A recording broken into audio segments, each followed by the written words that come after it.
2 weeks ago, I made a video about celebrity branding. It's my first video on this channel, and it seems you guys loved it.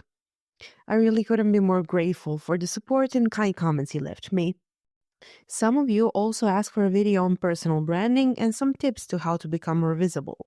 So, over the next few minutes, I'm going to share absolutely everything you need to know to build your personal brand, whether you're an artist, an expert, or just starting as a content creator. Hi, I'm Kay, and I have a degree in media and marketing. This is my channel where I talk about marketing, branding, and the creator economy. Make sure to subscribe, and I'll make more interesting content every week. Oh, and I got a new mic, so no more scratchy voiceovers. This video is all about helping you master personal branding, and I've broken it into 3 simple parts. First, we'll define what your brand is all about. Next, we'll dive into the step-by-step process of building your personal brand. And finally, my favorite part, I'm gonna answer some questions and comments from my previous videos. So without further ado, let's go. Defining who you are becomes way easier when you follow the rule of 3 most important questions. The first one is crucial, and it's what you want to be known for. I get it, this can be a tough one. Many of us really don't give it much thought, and some are even afraid to answer it. If you're unsure, there is a concept that might help you. It's called Ikigai. Ikigai is a Japanese term that translates the reason for being. It suggests that your true purpose lies where these 4 elements meet. What you love, or your passion, what you're good at, your vocation, what the world needs, or your mission, and what can you be paid for, meaning your profession. For example, let's say you're a content creator. By aligning what you love, and that could be, let's say, sharing knowledge, with what you're good at, maybe having a skill like video editing or storytelling, you can find happiness in a job like content creation, where you can be paid by sponsors to basically do what you do the best. The next question is a big one too, and it's what sets you apart. You can answer it by identifying something called unique selling point. In marketing, unique selling point is what makes you stand out from the crowd. To figure this out, you must find what people need in a way that aligns with your strengths. So think about something you do exceptionally well, but your competition simply can't match.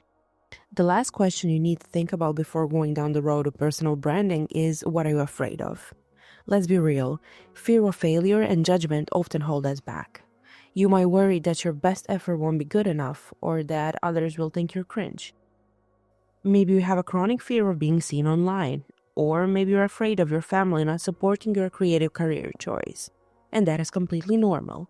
But here's the thing, I want to give you some reasons to push past that fear and do what you love.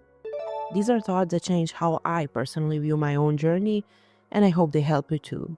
Starting strong, if you won't do it, someone else will. And trust me, it's far more painful to watch someone else live the creative life you want than try and fail. You'll never be happy if you don't use your gift or seize the opportunity. As a creative person myself, I spent way too many years putting off what I loved because I thought it wasn't a stable career. But I realized that if I don't go after it, it will always feel like I missed out. And lastly, the worst one in my opinion, if you don't try, you'll be stuck watching people who are objectively worse than you succeed. Remember, building a personal brand is a journey, and being afraid is a part of that. No one is born a hero, and the best thing you can do to skyrocket your career is just putting yourself out there.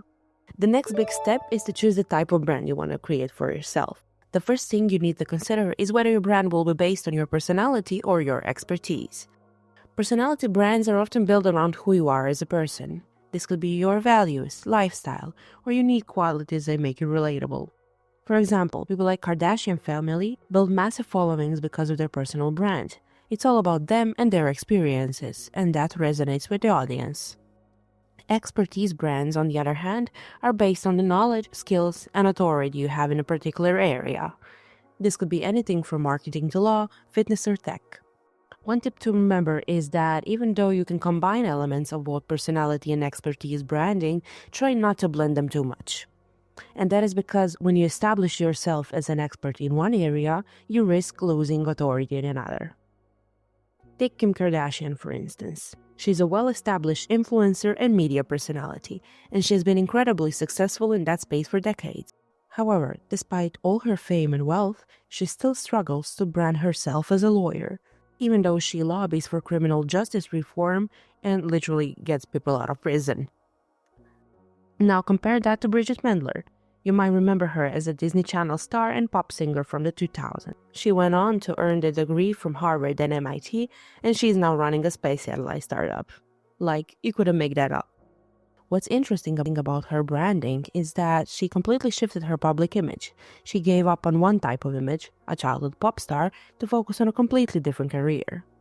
And because she committed fully to her new brand and expertise, no one questions her authority in the tech world. So the message here is simple. Once you choose your brand direction, commit to it. Don't spread yourself too thin. Now that you figure out what you want your personal brand to be, the next crucial step is choosing your aesthetic. You might be thinking, but I like everything. How do I decide on style? Well, it's essential to pick a style because your audience, or your fans, needs to know which box to put you in. Over the last few years, it's become popular to reject genre and combine different aesthetics. Take Billie Eilish, for example.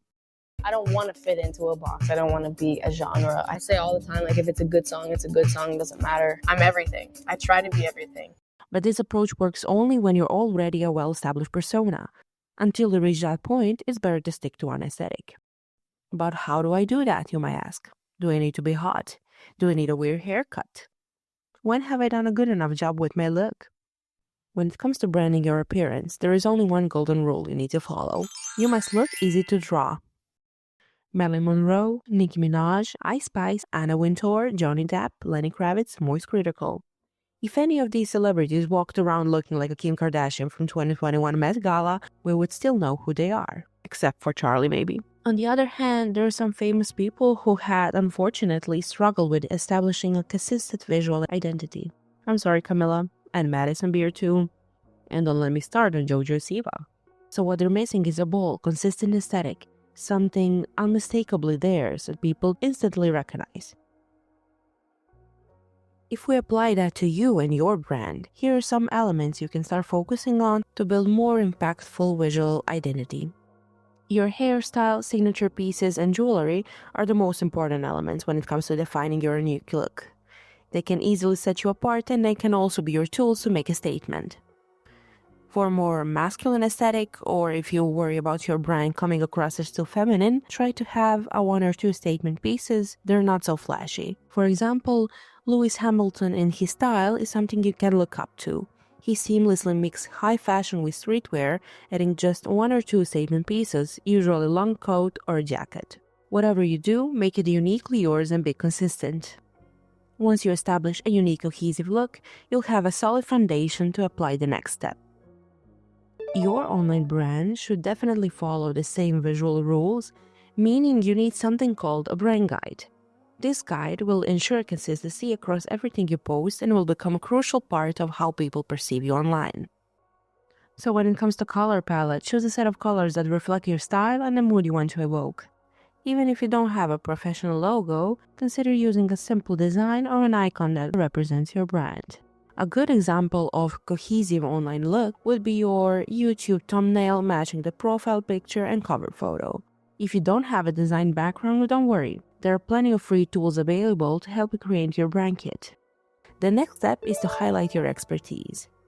This is the foundation of building trust and authority with your audience. Let's say I start every video by saying, "Hi, I'm Kay, and I really like to read books and articles about marketing. How likely would you be to trust me and subscribe to my channel? Probably not that much, right?" But if I said, "Hi, I'm Kay, and I have a degree in media and marketing," suddenly I have way more credibility. Take Coco Moco, for example. She's a marketing expert on TikTok. She starts every one of her videos with a consistent intro that makes her sound knowledgeable. Hi, I'm Coco Moco. I work in media, and I've made a career off of accurately predicting trends and rising stars. That hook instantly makes me trust her regardless of her credentials.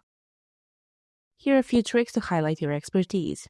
If you have a degree or relevant education, put an emphasis on it in your bio, on your LinkedIn, or in your videos. If you don't have a formal education, you can still highlight the experience you have. Your knowledge can really go a long way in establishing trust. The same principles apply to your artistic brand. Use storytelling to highlight your craft. For example, if you make jewelry, ask yourself, what is it about it that makes it special? Is it handmade? Is it eco-friendly? Is there a unique story or theme behind each piece?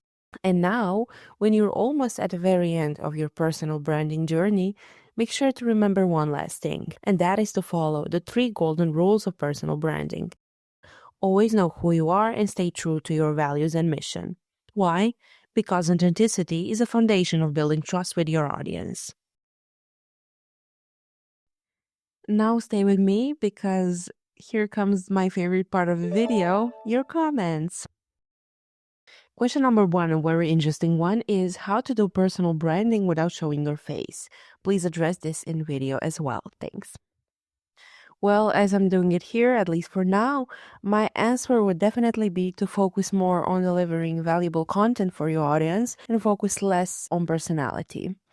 Also, you need to be really self-aware and know what you can or cannot do.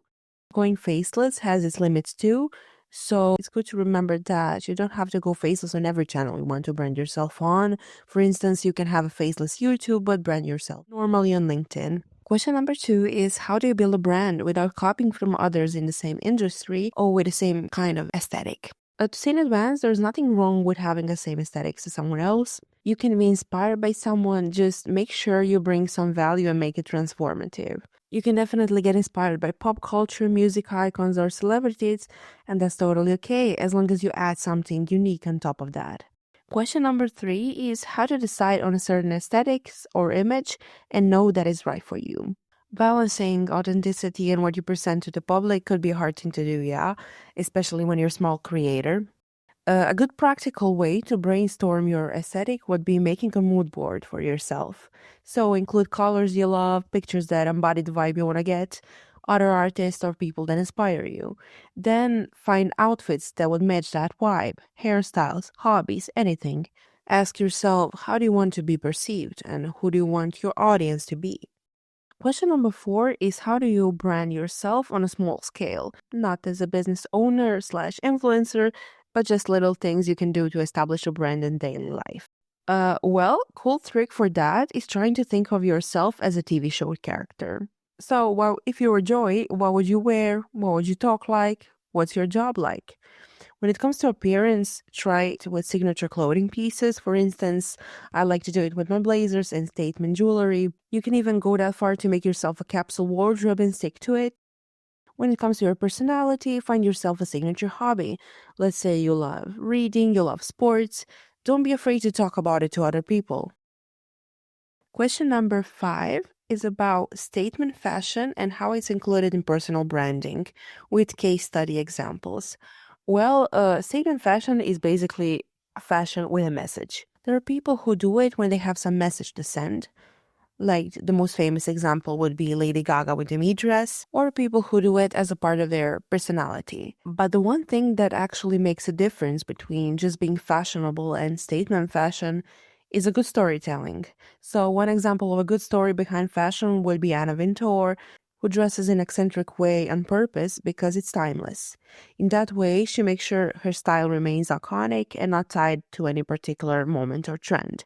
And a bad example, in my opinion, would be those people trying to embody the quiet luxury as a style, but have nothing in common with their lifestyle.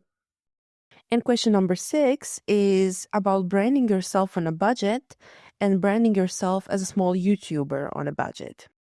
Just make sure that at the beginning you decide on editing style, thumbnail style, and choose some catchy channel name. It looks far more professional if you do it from day one, and you'll scale your growth more easily. Also, try to care for your community as much as you can because it builds trust.